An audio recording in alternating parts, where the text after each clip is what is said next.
Dans le patois boulonnais, la panche, c'est le ventre. Par analogie avec la panse, la première partie de l'estomac des animaux ruminants. Ce mot vient du latin et du celte. La panchette, c'est le ventre des petits-enfants. Se mettre à panchette, c'est se coucher sur le ventre. Les vases peuvent aussi avoir des panches, bulbeuses, joufflues ou aplaties. Alors dans la marine, on utilise ça aussi quelquefois quand on remonte une traille. Hein, on dit, bon, le trail, elle est pas gonflée, il en a plein de panches. Hein, c'est plein le cul du chalut, en fait. De quelqu'un qui s'est servi très copieusement mais qui n'arrive pas à finir son assiette, on dit « Arrête, t'es de plus grands yeux que grande panche, arrête, t'es pas pour y arriver. » Si, t'as eu plus grands yeux que grande panche, gourmand. Tu as eu les yeux plus gros que le ventre. De quelque chose de bourratif, on peut dire Oh, mais c'est pas vraiment bon ce truc-là, c'est du plaque-panche. c'est un aliment qui a une consistance épaisse et visqueuse, comme un emplâtre. C'est pour des soupes que t'as mangé là. C'est du plaque à panche. T'as étouffé comme un margot quand t'as mangé ça. Oui, bah si, c'est bon, bah de toute façon tout fait panche. Hein. Tout est bon à manger. Dans un bon corps, tout y loge, t'es pas y aller. On peut manger le sucré avant le salé, puis à nouveau le sucré, parce que, quand on est en bonne santé, on peut manger tout ce qu'on veut. Tout fait panche. Dans un bon corps, tout y loge. Un dur à panche molle, c'est un vantard, quelqu'un qui fait le costaud, mais qui n'a pas de courage. C'est un faux dur. Oh lui, c'est un dur à panche molle, lui. Maman. On pourrait dire que comme le crocodile, il a une grande gueule et des petits bras. Ah oui, bah oui, t'es pas y aller. Ce style-là, c'est un dur à panche-molle, là. Bon, les durs à panche molle. Avec Pantifieux, j'arrive à une fable de La Fontaine, elle l'a eu la niable. C'est vraiment une belle fable, qu'elle nous démontre et devant moins fort qu'elle, certains voyous prennent un malin plaisir, un plaisir sadique et malsain, à tourmenter les pauvres créatures sans défense. Hier, comme aujourd'hui, rien à qu'on j'aille. C'est tout dit pareil. Au contraire, par les temps qui courent et la race et de malfaisants sans aveu, lâche à l'extrême, elle a plutôt tendance à augmenter.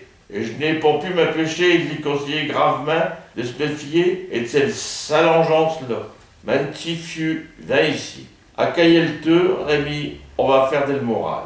On va parler des voyous, des sournois, des mauvais comme Elgal, qui courent te basse mal d'eau et sont devant des costauds, obséquieux et tout pâles. Ces oives-là, ben souvent, sont aussi mous, gamins, qu'un œuf dur sans écale, mais est devant moins fort qu'elle, ces crapules, ces viciels, ils roulent les épaules comme les durs à panche molle.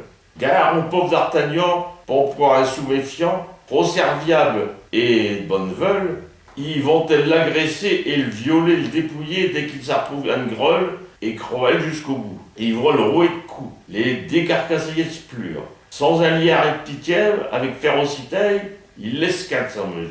Ils ont ces villes voyous un groupe capable de tout. Oui, mais tout seul. C'est drôle, des durs à panche molle. Et de nos jours, c'est certain, on trouve des malandrins qui sont pires que des bêtes. T'es de voir défiler un bande et se déballer une cagoule dessus de tête. Un masse et sale malheur, un détourne aux justices. Ça vole, ça pille, ça tue, ça abîme, ça fout le fût, narguant même le police. Quand il retrouve tout seul, il bègue, il tourne et de l'eul, car il court à cheval chez un dur à panche molle. Ils sont féroces, c'est le et devant un manérable. Comme écrit La Fontaine, sans toute autre forme de procès, ils aiment te tracasser et poursuivre avec haine.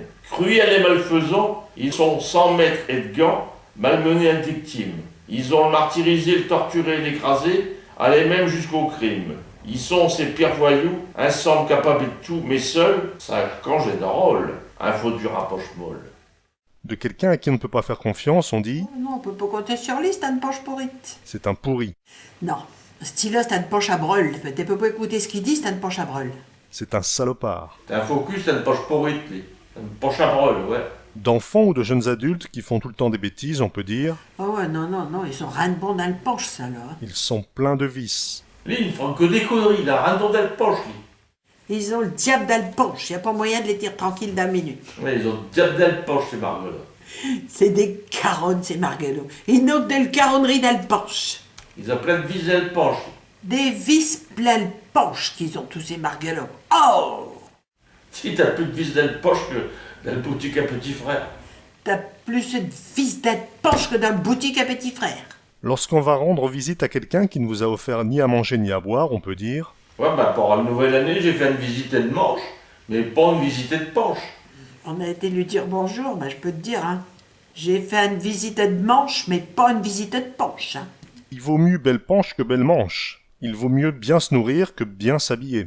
L'apparence est moins importante que ce qu'on a vraiment dans le ventre. Lorsqu'après un repas au restaurant, on vous amène la note pour vous presser de payer et de partir, alors que vous vouliez rester un peu pour parler, vous pouvez dire Oh bah dis donc, ici on n'a pas le temps de trisser ce qu'on a dans le penche, hein. Ouais non, c'est du rapide. « On n'a pas le temps de digérer ». Oh non, on n'y retournera pas, hein. Oh non, non, non, on n'a même pas eu le temps de dresser ce qu'on a vaudé de panche.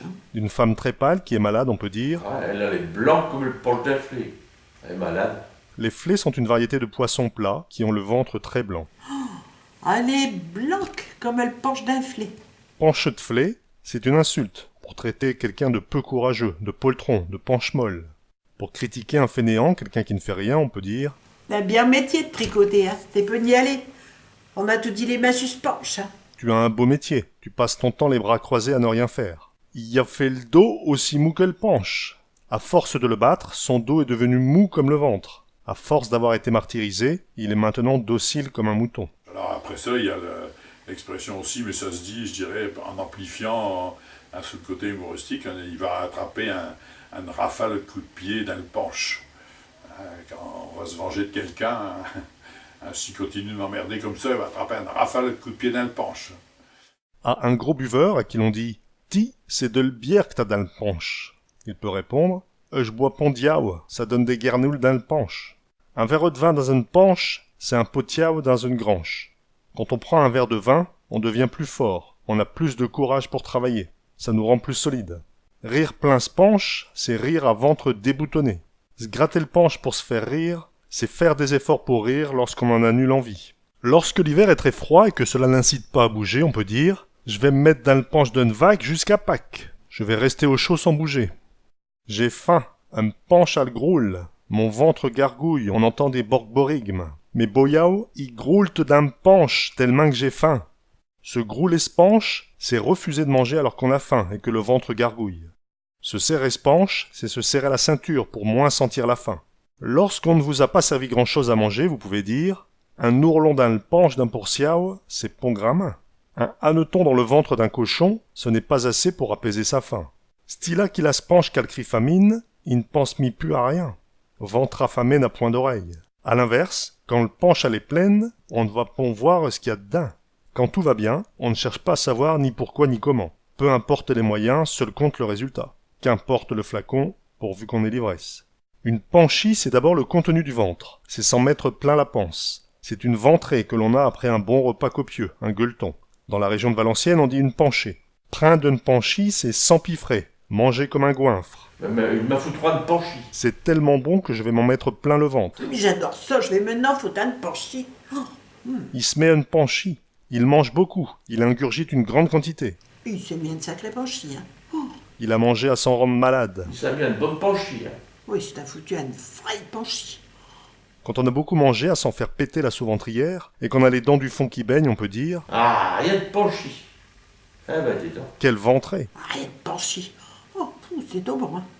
Il est tellement galaf qu'il pourrait se foutre une penchi à ses toquets.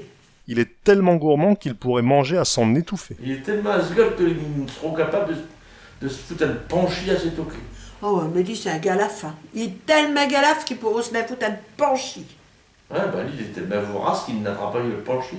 Et puis, il est tout pâle. Il est tellement vorace qu'il n'attrape pas une penchi. Une panchie, c'est également avoir mal au ventre, quand on a une gastroentérite par exemple. Oui, il a une penchi à ma savate. Il a le penchie, il a mal à sa vête. C'est également la diarrhée qui frappe les lapins quand ils mangent trop d'herbes mouillées. Il a une penche comme un lapin pourri. Le lapin qui a mangé de l'herbe humide, tassée et fermentée, gonfle et meurt ensuite. Être empanché, ou avoir une empanchure, c'est lorsque la vache a le ventre gonflé par une indigestion. Si vous avez mal à vos penches, eh ben faites une papinaille. Si on a une panchie, on peut faire une papinaille, un cataplasme à base de farine de lin. Quand le penche elle est trop remplie, il faut aller au lit. Lorsqu'on a bien mangé, on peut aller se coucher. Du nœud de panche, c'est du gras double. Le gras double est un produit tripier. C'est la membrane de la panse, l'une des 4 parties de l'estomac du bœuf. J'ai tellement mangé de nœuds de penche que me penche à aussi dur que ma front. Il est tellement magique que une penche est aussi dure que ma front. Ouais, donc, je vais exploser. Quand le penche elle est pleine, le bouc elle ne sait plus ce qu'il y a dedans. Quand le ventre est plein, la bouche n'en peut plus. Merci panche, un bouc n'en veut plus. Cela se dit à quelqu'un qui, ayant déjà beaucoup mangé, semble avaler difficilement. Puis, ouais, un quelqu'un qui est gros dit, mon gars, tu là le penche qui là. Avoir une panche de gargantua, c'est manger tellement qu'on a le ventre comme gargantua. C'est avoir un gros ventre, être obèse. Avoir une panche comme un toniao. Il n'a une rude panche, Stilal. De quelqu'un de gros, on peut dire, il porte panche. De quelqu'un qui a un gros ventre, on peut dire, Ah, rien de grosse panche. Bon, dites-le. Bah. ou bien, Il a une panche comme un vierouet de Valaille. il a un gros ventre comme un veau engraissé par l'herbe de la vallée. Une herbe très riche. Un penchu, c'est un homme qui a un gros ventre. Être penchu, c'est être pensu, ventru, avoir le ventre gonflé d'avoir trop mangé. Ouais, il est penchu, lui, hein. Ah non. Il est pas au sud, il est penchu. Oui, il est penchu aussi. Hein. Il est pas au sud, il est penchu. Dans la marine aussi, les poissons, quand j'étais au Marga, on allait attraper des petites épinoches dans les fossés. Et on disait toujours, il ne faut pas prendre les penchus parce qu'ils ne vivent pas. Les penchus, c'était les épinoches qui étaient prêtes à pondre, en fin de compte. Hein. Donc c'était des pichons penchus. Un panchelot, c'est celui qui a une grosse bedaine, un gros bidon. C'est un gros panchelot, ce style. Hein. C'est un gros ventru. Ouais, c'est un gros poche-clos, ce là. Un panchard, c'est un glouton. Quelqu'un de très gourmand qui mange beaucoup, qui a un bon coup de fourchette. Bon, rien de panchard, ce style. Rien de penchard, ce là. Tout dit la falle. Ah, ce style, c'est un sacré panchard. Hein. Vaut mieux l'emmener au cinéma plutôt qu'au restaurant. Ou ben alors, en photo qu'en pension, ça coûte moins cher. Qui galaf, Stilal. Il n'a que pour se penche. Quel gourmand. Il ne vit que pour manger. Saint Panchard, c'est le saint patron des gloutons. Le saint patron des grands yeux grandes panches. Les sont Saint-Patron, c'est Saint-Panchard. Le jour de Saint Panchard, c'est de fête à ti, hein. Le mardi gras, c'est le jour de ta fête.